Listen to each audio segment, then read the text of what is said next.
Okay, if I can have everybody take their places, we're a little past the appointed hour. Al, if I can have you and everybody please take their seats. Yeah.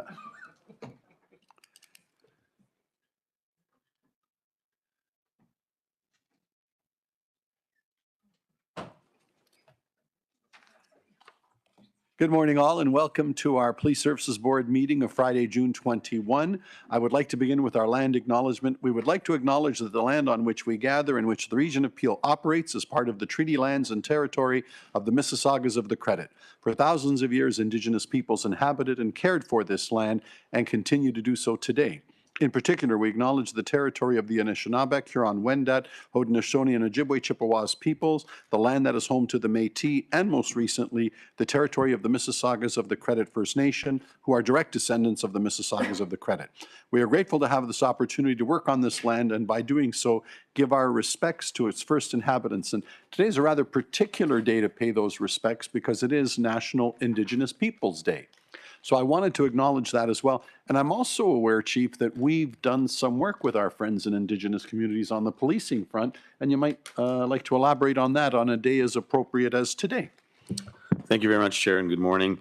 Yes, you're absolutely right. For the board's awareness and our community's awareness, we at Peel obviously make a very concerted effort to grow our organization in terms of our cultural capacity and understanding Indigenous people. Not only does the Truth and Reconciliation Committee have a recommendation that policing institutions need to specifically press into this space and grow. We have, as you know, an Indigenous council that is an aid to me. But we've gone one step further, and as the board would be aware, we have been partnering with the Anishinaabe Police Service, which is the largest Indigenous police service in Ontario. They basically police the entire north of Ontario with all the Indigenous communities. And ourselves, Halton and York, have an exchange program where we send our staff and employees to spend time in the communities with elders, with our policing partners there, to understand how these communities are doing. That allows them to come back here and be equipped to understand the road traveled and the disadvantages that our Indigenous communities still face in the north. And this program is called Northern Exposure. And we've been very pleased to issue media releases and news releases and social media of our officers. They come back here and they're more well equipped. The other part of this is then we also help the Anishinaabe Police Service with any requirements they need to train their officers with, marine work here. So the partnership is significant. It's not just performative, but our officers spend time in the community, and Deputy Andrews has been, and Deputy DePat have been leading that. Thank you, sir. Yeah. Thank you. I say it comes to mind as well, and you can remind me, it was either a CABP annual meeting or we had a presentation on it and how transformational it was to the officers. I remember that most poignantly, not knowing what to expect, and remarkable what they learned and what they brought back and how it makes us better officers and how it helps our friends in the north. So very apropos on a day like today. Okay, with that, roll call. All members are present today. Are there declarations of pecuniary interest? Seeing none, Chief, over to you for your update. Thank you, sir. And we just have one update, and Deputy Andrews will. Thank you, Chief, through the chair. I want to flag for the board and for the community. We do a lot of great work on the investigative side of the house, but on a day in and day out basis, our uniformed frontline people do some tremendous work that is incrementally works to keep our community safe. I want to flag an incident that took place on May 31st. We had a uniform response to a call for service for a male with brandishing a handgun in the 12th Division area. As a result, our officers conducted a high-risk takedown where the incident to arrest, they located a fully loaded semi-automatic handgun, a Glock, and also located 10 keys of cocaine. Worth about $300,000 on the street. Subsequent to that arrest, through tremendous collaboration with the investigative elements in Nick's teams, we were able to locate an additional 107 keys of coke at the residence and 4 kilos of methamphetamine. Total value of the drug seized, $12 million. That there'll be I believe, a media release later today. But I want to highlight that work that's being done on a day in, day out basis by our frontline people. You know, this is an extreme example of that, but this is not outside the norm. This is almost an everyday occurrence.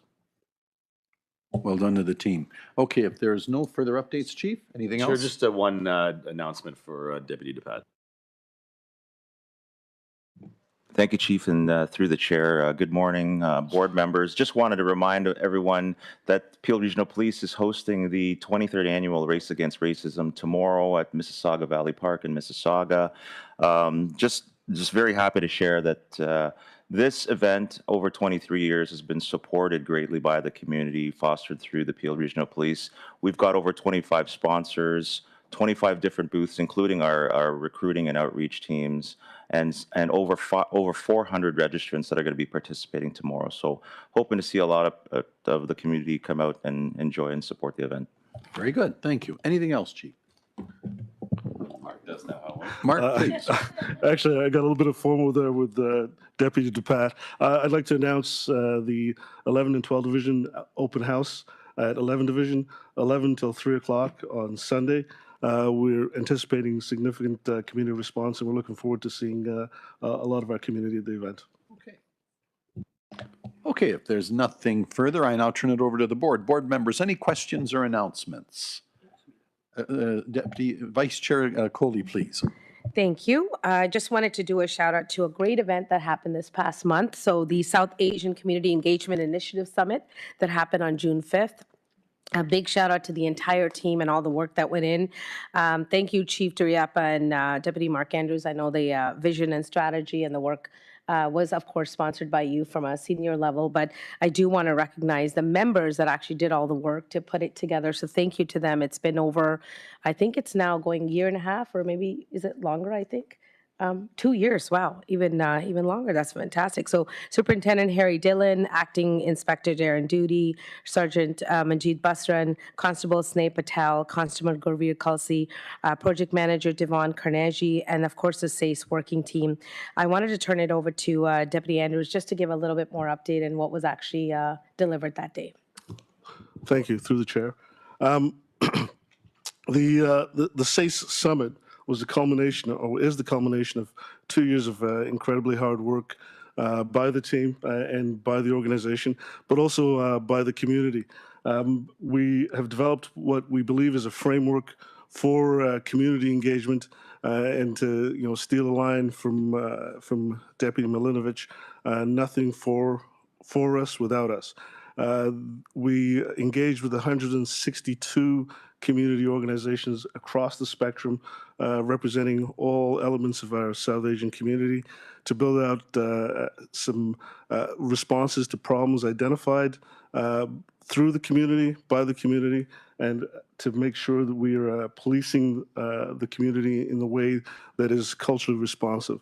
The summit itself was an extreme success, very well attended, tremendous feedback from the community on the willingness of police to listen and hear and speak to the challenges, and also provided a platform for collaboration between ourselves and our policing partners, which is tremendously important to this day and age. Thank you. Submit further. And just one more. Oh, sorry, just one more thing. It's also a happy Pride Month to everyone. And I really want to recognize our internal ISN. I know they did a flag raising, and I apologize I couldn't be there for that. But I know they do a lot of work with the community and outreach. And I am hoping very soon we'll get an update in one of our upcoming meetings as well for a lot of the work that is being done. So just wanted to wish everyone. Thank you. Thank you. Mr. Carby. Thank you, through the chair. I appreciate the highlight for the Race Against Racism, a 23-year-old, part of our institution now. And I want to highlight the value of leaning into the effort of fighting against racism in our community and PRP's role in that. I will be at the event to show some support and also at the open house. But there's one thing that I believe I heard about, which is a PRP charitable volleyball tournament, which is happening tomorrow, which I noticed wasn't highlighted. Maybe someone could share a little bit more about that. I think that's on the schedule for tomorrow. Maybe Adrian needs to update us on that. Yeah.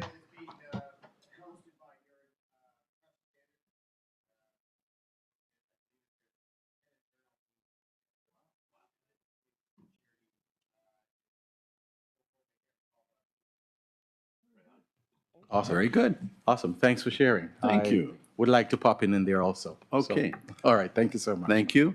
I believe I now have Mayor Brown. Thank you, Chair Nick. I just want to thank the Peel Police Association. Yesterday, I had the chance to drop by their charity ball hockey tournament that they did for Regeneration, which does very important work for homelessness in Brampton. And they just do so many charity events. You know, I was at the Kang Memorial Hockey Tournament the month before, but it seems every few weeks there's another charity event that our officers are doing in their spare time. So incredible to have men and women who dedicate themselves to the community in uniform, and then when they get home, they do it again. It's just, you know, we have a debt of gratitude in our community, and just want to say thank you. Thank you. Well done, and underlies the great work that we do in uniform and out of uniform to the service. So thank you very, very much. Okay, with that, let's get on with the agenda. Approval of the minutes from the board meeting of February 31st, 2024. I have a motion from Vice Chair Coley, seconded by Mr. Boughton, that the minutes be approved. Any questions, comments, revisions? Seeing none, that is carried. We have no deputations. Our first presentation, 3.1, Peel Regional Police Recruiting and Hiring the Best in Class. Presentation to be provided by Superintendent Lisa Hewison and Staff Sergeant Maria Wilson. Welcome. Thank you, Chair. While the team is setting up to load the presentation, I just wanted to add some context as to why we wanted to do the presentation to the board this morning.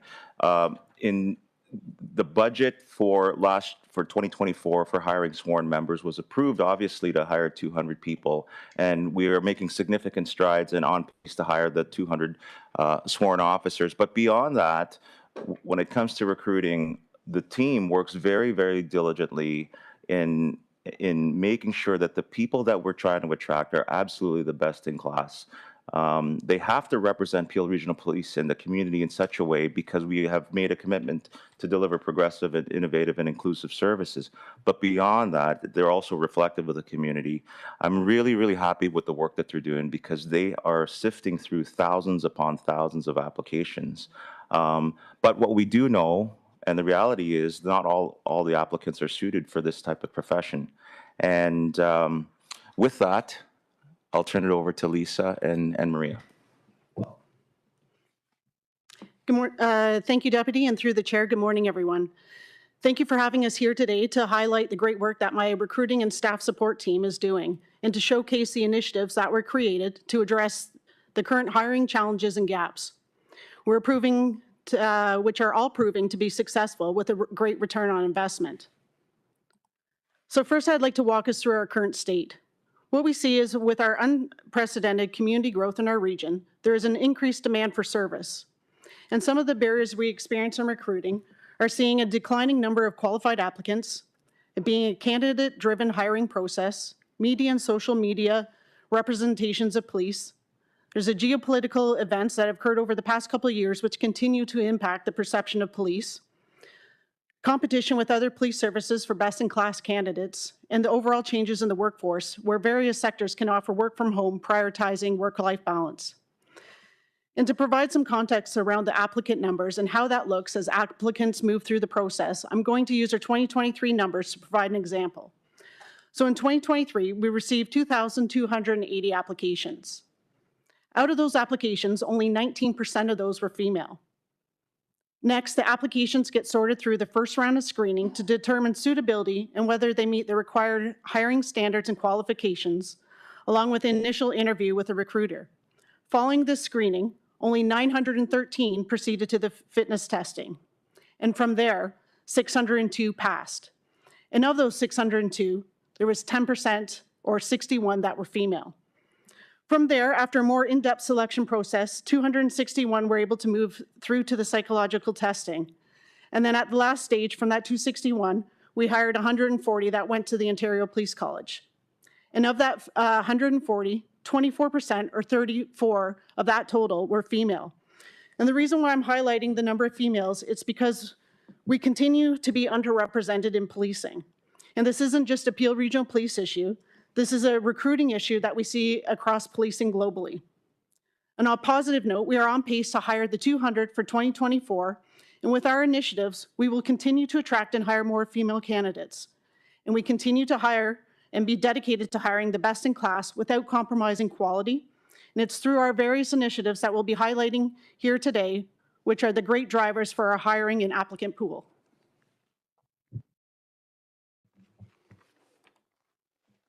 Good morning. Why Peel Regional Police?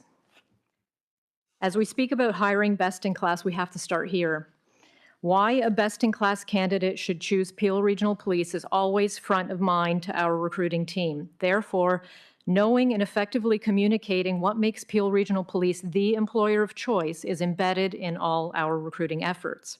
Hiring the right people is one of the most important tasks in an organization, so I'm extremely grateful to have the resources and support to build and grow a team of recruiters, outreach officers, and support staff who are passionate, skilled, and dedicated in advancing the objective of hiring best in class.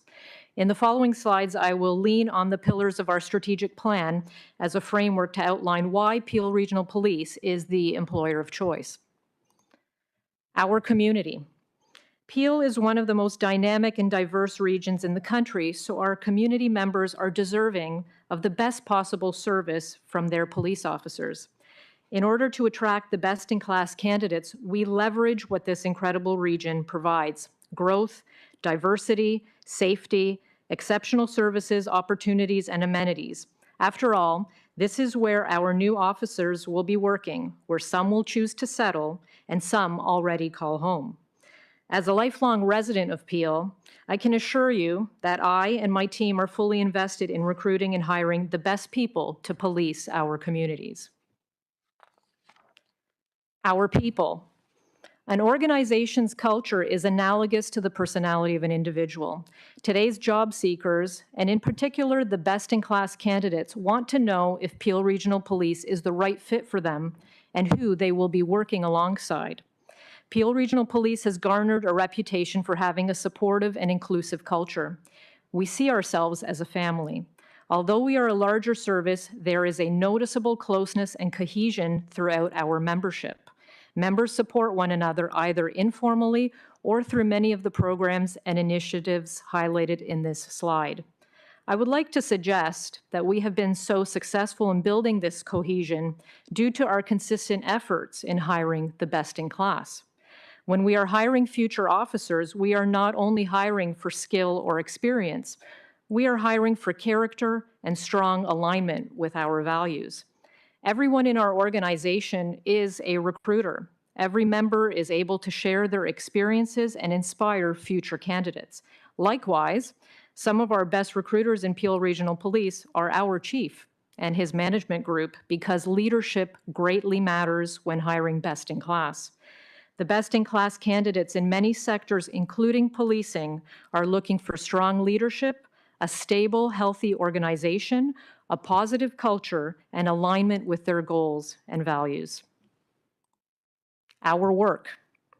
Peel Regional Police is viewed as a world-class organization and has received international recognition for successful investigative outcomes, by being a leader in advancing initiatives in community safety and well-being, through cutting-edge technological advancements, and by providing its members with best-in-class training, support, and developmental opportunities. We are able to attract best-in-class candidates and confirm to them that Peel Regional Police is their employer of choice through the promotion of our organization's exceptional and unique strengths, the showcasing of the professionalism of our teams, and by highlighting the positive impact of our community outreach programs. As an example, Recruitment and Staff Support employs a thoughtful approach in its social media content creation to appeal to the hearts and minds of the best-in-class candidates.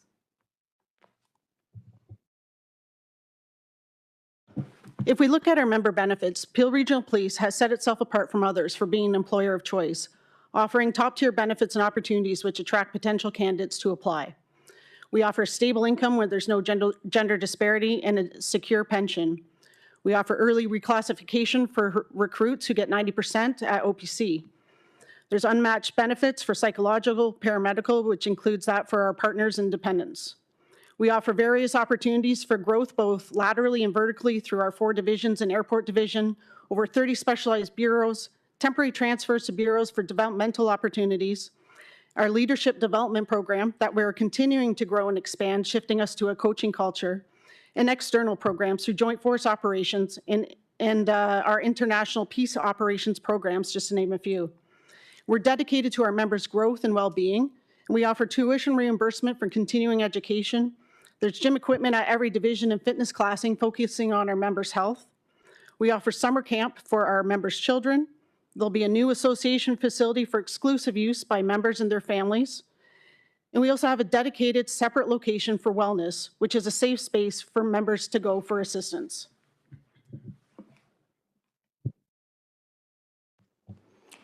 Strategic direction.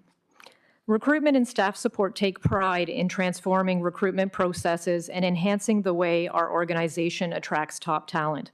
To remain relevant, we are continuously surveying the hiring landscape and even studying the way other sectors do business. Central to determining our strategic direction is the anticipation and preparation for future growth and further increases in hiring. Hiring from within is common in many sectors and is a very fruitful recruitment strategy. It provides an opportunity to grow our own candidates and the ability to evaluate and determine suitability in the most optimal environment within our own organization.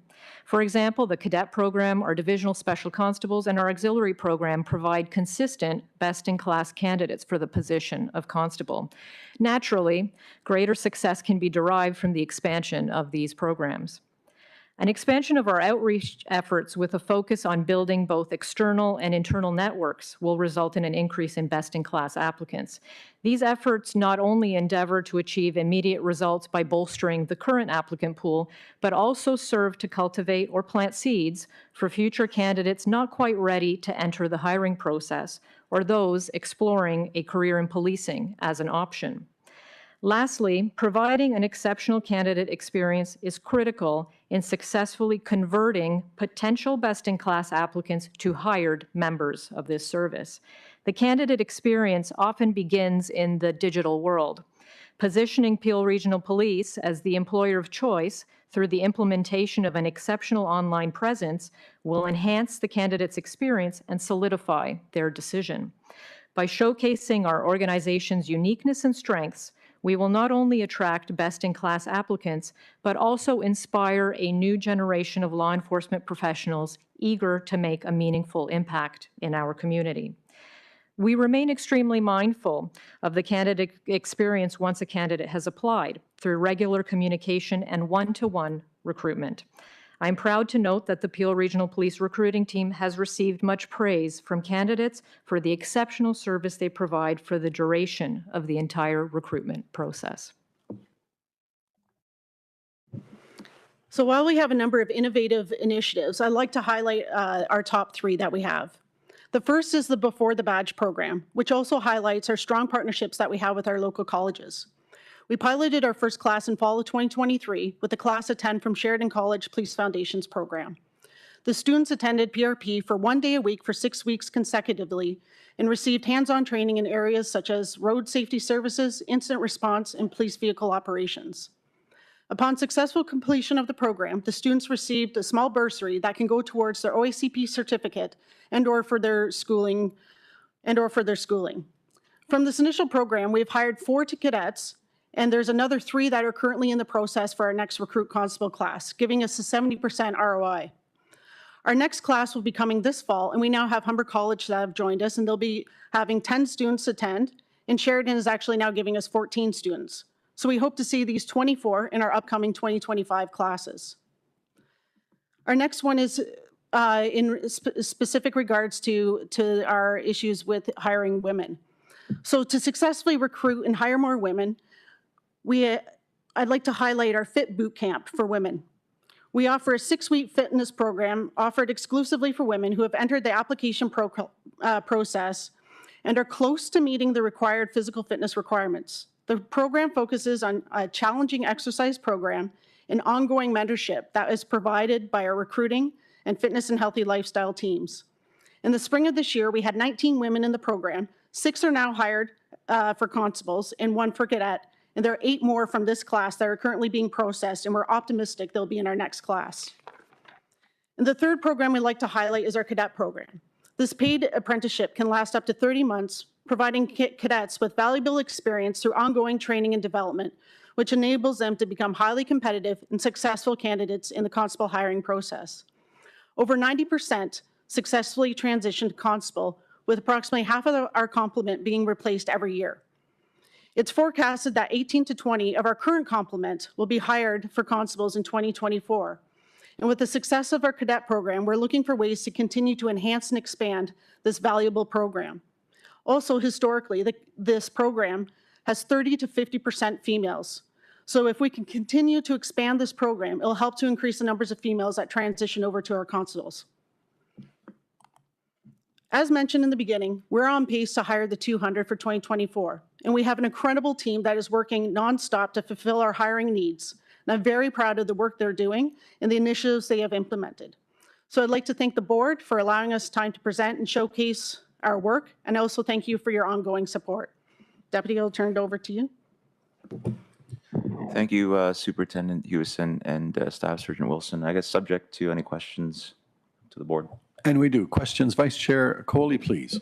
Thank you so much. So first of all, thank you both for the presentation, and just because I've had the opportunity to see it up close, all the work that you both and the entire team does behind you is it's just phenomenal. I know that you are trying to be everywhere possible to be able to speak to as many people as possible, and I'm really glad that you've shared today what a great place this is to work, right? I mean, it really is, and I think it's a great place to live and work and be part of a great organization with leadership that's, you know, got a vision moving forward. What I do want to recognize also is a great event that you did this month as well. I was saving that for now. So you guys held your Recruitment Women in Policing event on June 1st. This is my second one that I've attended. I can say from a perspective of somebody who's now seen it twice, the room's been packed each time. I think both Deputy Mark Andrews was there as well, and Deputy Chief Lauren Jackson both were there. And thank you both for sharing your stories that day, because I do think that makes a big difference for people coming in. But I know a lot of work goes into putting these days together as well. So while it's, you know, there's community events, days like this was a full day where everybody got to go through every step of what would be involved in being an officer. So thank you for all the work. And I think the room was packed. They looked very excited. And I hope they got that mentoring and that opportunity for connections as well. But I just wanted to take the minute to say that was really great. And anything we can do, we will continue to do to support the initiatives that you're doing as well. So thank you for the work. Thank you. Receipt's been moved by Vice Chair Coley, seconded by Councillor Mahoney. Thank you very much. All those in favor, carry. My apology, when I'm normally chair, I have names, your numbers to me here. And then I have to ask myself, why isn't Councillor Mahoney over there? So my mind has to do gymnastics. I'm number one for some reason, and I'm never number one. So anyway, thank you very much. Thank you very much for your presentation. Okay, moving on. Our next presentation, 3.2. Project 24 Carat. Presentation be provided by Detective Sergeant Mike Mavidi and Detective Gord Oakes with regards to this marvelous initiative. Chief, perhaps you might like to introduce it. Sure. Before I hand it over to you, Deputy Milinovich, I do thank you, Lisa, as you leave. But we know this has gained quite a bit of international attention. That's an understatement. And, you know, more recently, speculation from some media outlets that operate in a vacuum without a good understanding of what's happening ongoing. So it's a great opportunity today to have two of the leads for this remarkable team, which I know the board has gone out of their way to acknowledge. And we thank you, Chair, for your efforts to acknowledge our team. but a great opportunity for us to fill in some of those gaps and deal with some of the misinformation. But we look forward to this presentation. Nick? Thank you, Chief. And through the chair, I obviously would add my thanks to the team that's come here to provide this update on this investigation. I believe what you're going to hear from them, you know, we've already heard about some of the great work that's been done, but here in Peel, we don't pat ourselves on the back, walk away from it. We continue until the investigation is complete. And the reason why I'm able to assert that is because of the two gentlemen that you have here before you today. So really look forward to their presentation, and please feel free to ask any questions that you may have of the two gentlemen here. Thank you, Deputy. Thank you, Chair. Very quickly, I know you're all aware of Project 24 Carat. It happened on April 17th when $20 million in gold and foreign currency were stolen from Toronto's Pearson International Airport. A dedicated project team led by Detective Oakes here started in June of 2023. Oops, sorry.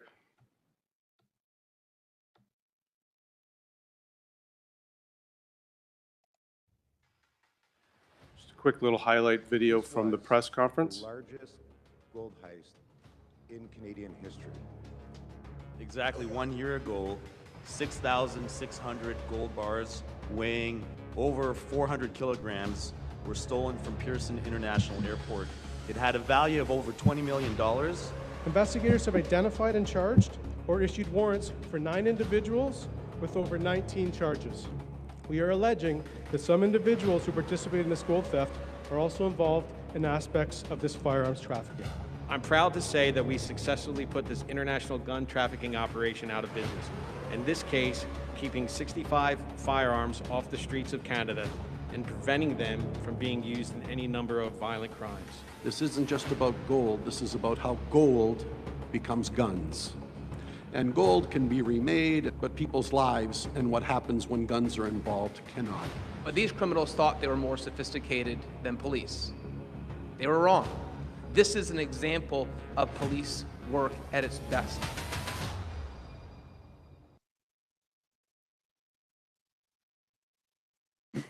Good afternoon. So over a year period, we had 20 assigned officers throughout the organization, but not just the 20 officers that were assigned.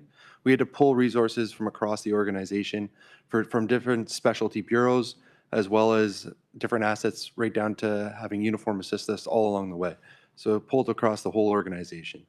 Those tasks included surveillance, numerous interviews, I would say hundreds of interviews, as well as an affiant that had a huge workload in order to get all the different authorizations. The video canvas lasted for 4 weeks at the initial stages of our investigation and spanned over 28 different kilometers in 3 different jurisdictions. You can see the hours there that the regulars that we had to work, but 9,500 different overtime hours as well. I think, yeah, the 9,500 hours of overtime are above and beyond what the officers do on a 40-hour work week, which is a lot of extra work that's gone in. Just a video here of the canvas. I know we saw that, but the truck, so 28 kilometers through different jurisdictions. So what the officers are doing is they're going to every business along these routes, and they're not only asking if they have video, but they're standing there and they're watching the video to see if the truck goes by. Then if the truck goes by, they download the video, and then we take it to our forensics bureau, and we have to get it uploaded to a server so it can actually be reviewed properly. Once they get that information, they go to the next business and says, does a truck pass here? And we keep doing that and leapfrogging along, as we call it. This sort of investigative technique is not unique to 24 Carat. We do this on all investigations, from homicides down to break-and-enters, down to car thefts. And this one, it obviously lasted for 4 weeks because we kept following the truck, and the truck was extremely important to us. When you get on the 401, a lot of people are picturing video that's perfect. None of this video is perfect. Some of this video is the bottom corner of a screen that just happens to catch the 401, because a lot of businesses don't necessarily watch the 401. They're more interested in their business. So we get to there, and we're up to rural Milton, and that's eventually where we lose the truck. We have ideas where we think the truck went, but we're still obviously following that up.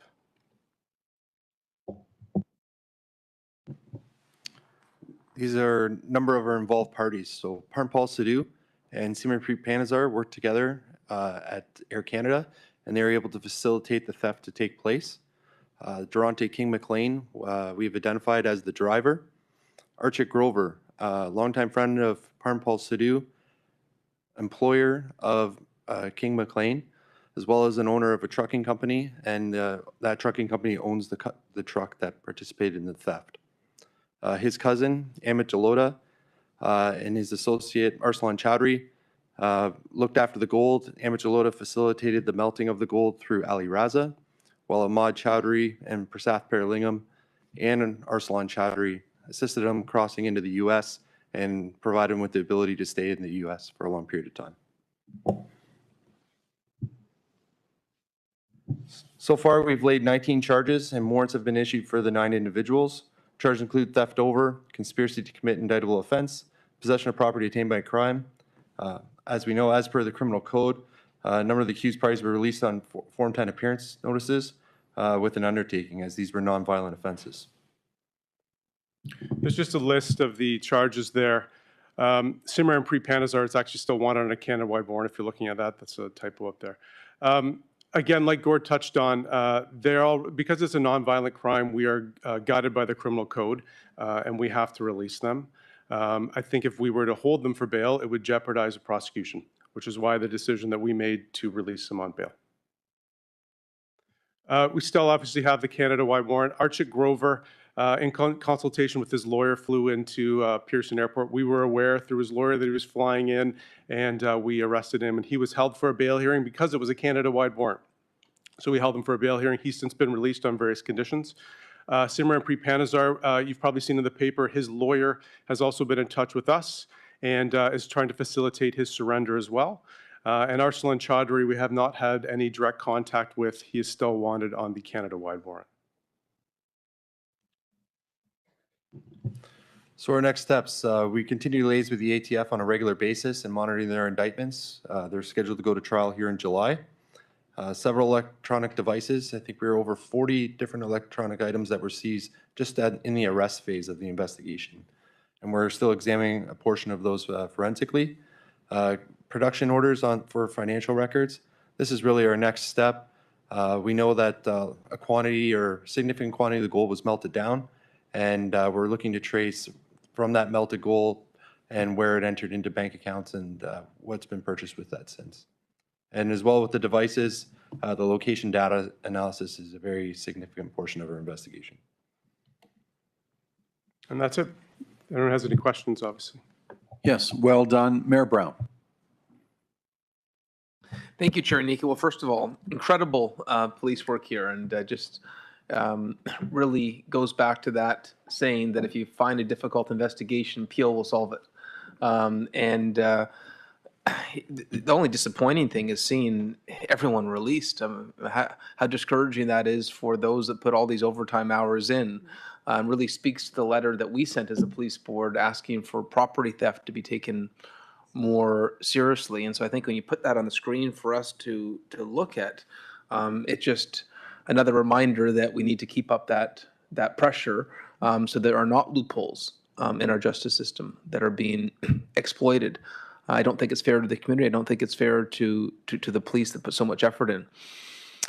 There was a CBC newscast that I felt diminished the incredible work of this investigation. And I think it'd be fair to say that if disclosure has not been given to the accused, it's certainly not going to be given to the media in advance. If this information was released, wouldn't it impair the court proceedings and potentially damage procedural justice? I know you're sort of handicapped by what you can say, but I was surprised that wasn't pointed out in the CBC coverage. We've got a lot of media requests, as you'd be aware, and that's basically been the message that, yeah, we have to respect the judicial process and get disclosure for the accused, because these are allegations at this point, and we need to respect the judicial process. And that message was made clear to not only CBC, but all the media outlets. The accused need to get their disclosure first, as opposed to watching it on TV.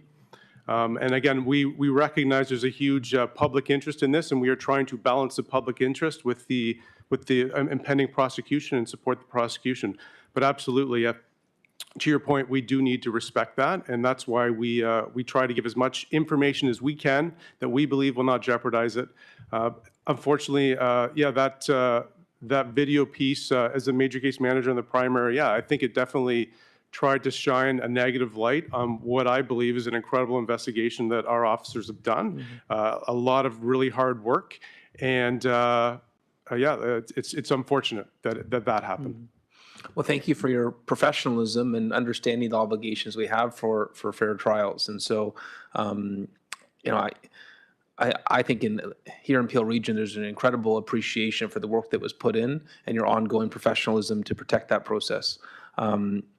I did want to ask, though, knowing the constraints that you're under, of what you can disclose, maybe on a high level, how much of the stolen gold have you been able sort of to trace of where it went? Do you have, is it fair to say you've got a much better understanding of this than may have been suggested in that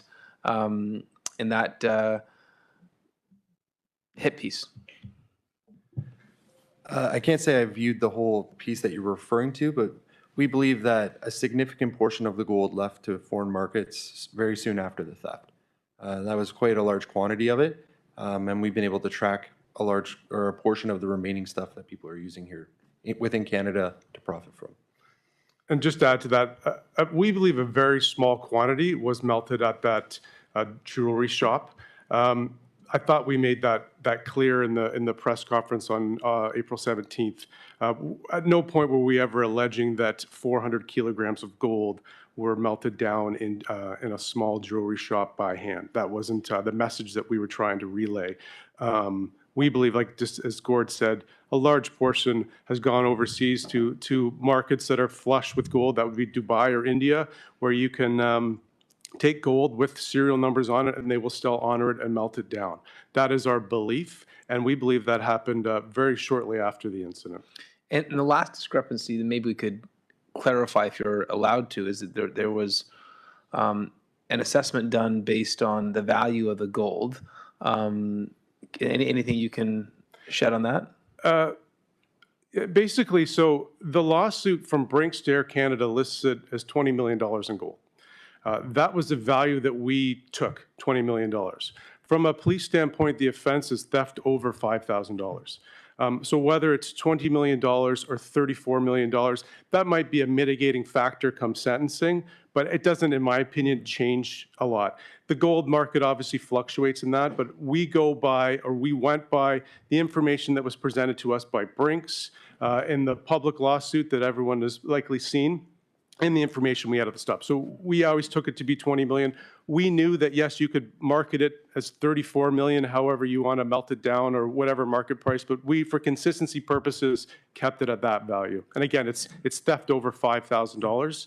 It doesn't really change anything, in my opinion, the difference between 20 and 34 million. And I'm pretty sure if it was 34 million, Brinks would be suing for 34 million. Absolutely. I suspect they have a better gold evaluators than whoever did that story. And again, once again, thank you for incredible police work. You made Peel Region and Canada proud with the thoroughness of the investigation. Thank you very much. I have the chief with a further answer, then carrying on with questions from the board. Chief. Thank you. I'd be remiss, Mayor Brown, and through the chair, to not top up some of the comments. You know, not to quote Theodore Roosevelt, but it's easy to criticize from the outside, but we recognize it's not the critic who counts, it's the people who do the work.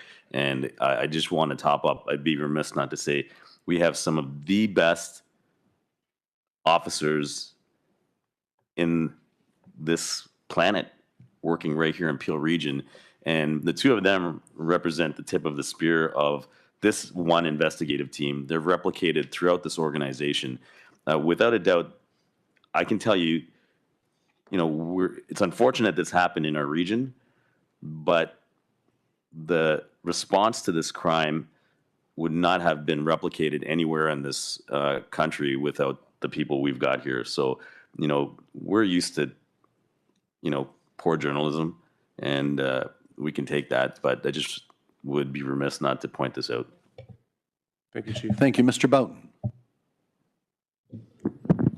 Thank you, and through you, Chair, to Deputy Monovich. We had talked previous meetings about the amount of time that was dedicated to this, and I appreciate that the hours are put in, and I'm old school, so I just put $125 an hour in for regular time and time and a half on that, which takes the cost at this point to $5,293,000, and the project's not even near the end. So at the end of the day, it's an incredible investment that's being made to catch these bad guys. And, you know, as we look at budgets and that, I'm saying this as the chair of the finance committee, you know, a crime like this could be $10 million as a cost to Peel by the time it's all said and done. Deputy, would that be accurate? Thank you. And yes, Mr. Boughton, through the chair, you are entirely accurate. I don't think people appreciate the amount of time and investment of resourcing in the investigations like this that are done. You know, it's not uncommon for an investigation to surpass, you know, $1 million, $2 million, $3 million, $4 million. But, you know, the reality is in order to respond in the way that we have in this particular investigation and others that we have done, it requires resourcing, and it isn't cheap. Thank you, Deputy. Mr. Boughton, just to top up, you know, not to get into dollars and cents again, but as you can imagine, it's not possible to budget for, you know, the plane crashes, the protests, these large investigations. So it does take a lot of, you know, work behind the scenes to make sure, you know, when we come to council and to the board with our annual budgets and how we're meeting milestones, it is a constant juggle. So we're really quite dependent on, you know, and we have no choice. We have to investigate this, right? So anyways, I just wanted to top that up. Thank you. Well, if I could, very well said. It's a remarkable set of circumstances that's led us to this. And first and foremost, it's an ongoing investigation, so there's not much we can say. But I do want to take this opportunity because my first degree was in journalism. And it's dreadful what that world has devolved to. I'm going to use a marvelous example. Tony Blair, when he was Prime Minister of England, when you leave, you know, they have your exit interview. That was a few years ago. And the BBC is doing their exit interview, and they asked the Prime Minister of Britain, you know, your successes, what are you proud of? And he said, whatever he thought his best successes were. And then he said, your biggest disappointment as you leave office. And he said, oh, easy, the dreadful state of journalism in the world. And the announcer said, really? Like we've had subway bombings, peace eludes us in the middle. Oh, no, just dreadful. I'm paraphrasing me. You know, I came into this, I'm sort of an honest, open guy. You ask me a question, I'll answer your question. So I become Prime Minister, and all of a sudden, here's your briefing notes, stick to this. He goes, no, I'm going to talk the way I would talk to Al, or I'm just a normal guy. So I went to my first press conference, and absolutely everything I said was not reported, and they went off on another tangent. So I gave it a second try. And I went to my second press conference, true story, and he goes, the headline in the papers was, my wife's hemline. True story. Prime Minister's wife happened to be beside him. That's what they wrote about. And that's why I devolved, like all politicians, to the way politicians talk now. Here are your 4 points, don't say anything more. Because it becomes something like this.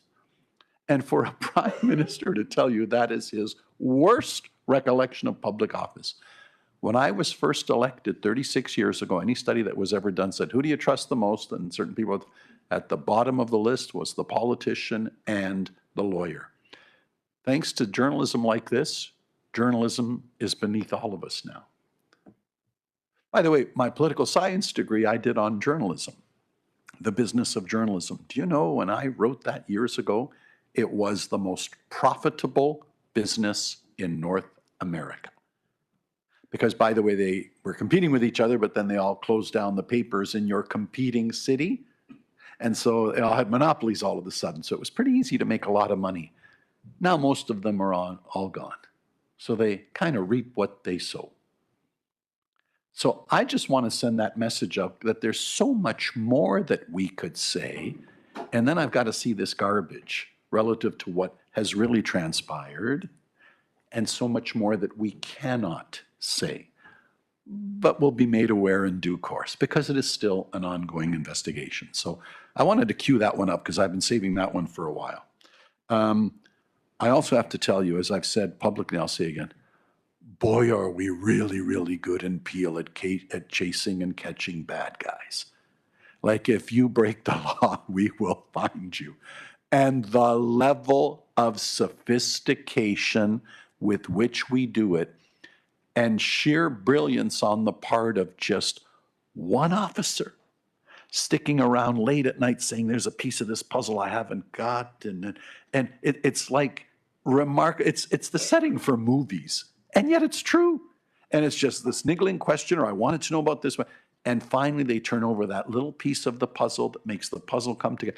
And it's brilliant work like that that was done on this file that we're aware of, and so many other files. And I want to call it out and say, well done, because those are the people that we employ. Finally, and this is what means the most to me as chair/chair, I'd like to think, and I'm very, very proud of my board colleagues, and I'm very, very fond of my regional colleagues, that we go a long way in trying to support the service. We really do. We want to give you the resources you need to do the job. And then you make us proud because you show us what you do with those resources. You catch bad guys. And that speaks for itself. And the taxpayers in Peel know it. This speaks to it writ large. This is where the resources go. Mayor Brown, the great work that we're doing in stemming the tide on car theft, still a long way to go. They know that we have much more to do, but damn it, we're good at doing it at Respond. And that's why we support the service here in Peel. And you gave us that headline that proves why, and you continue to do it. And it makes the chair very, very proud. So thank you very much for this. I will ask for a receipt from Vice Chair Coley and from Mr. Boughton. Carrie, thank you very much, and carry on with the investigation. Thank you. Thank you for your support. Okay, moving on. Next item we have is under new business, 2024 Operating Capital Reserve Financial Report. I know it's here for receipt. We don't have a consent this time through to you. We'll just take them in turn. So I know a lot of these are just for receipt, but Chief, I don't know if anybody wanted to speak to item 4 first. Lauren?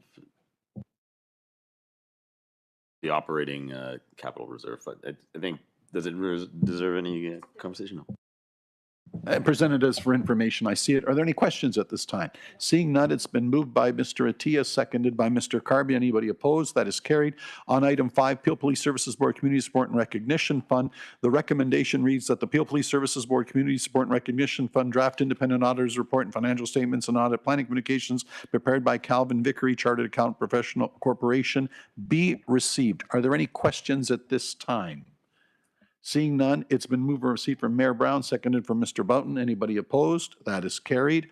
Item 6, 2024-2027 Facilities Plan Report. Are there any questions or comments? This also is here, and a further report as well. Did we want anything further on that to speak to, Chief, at your end?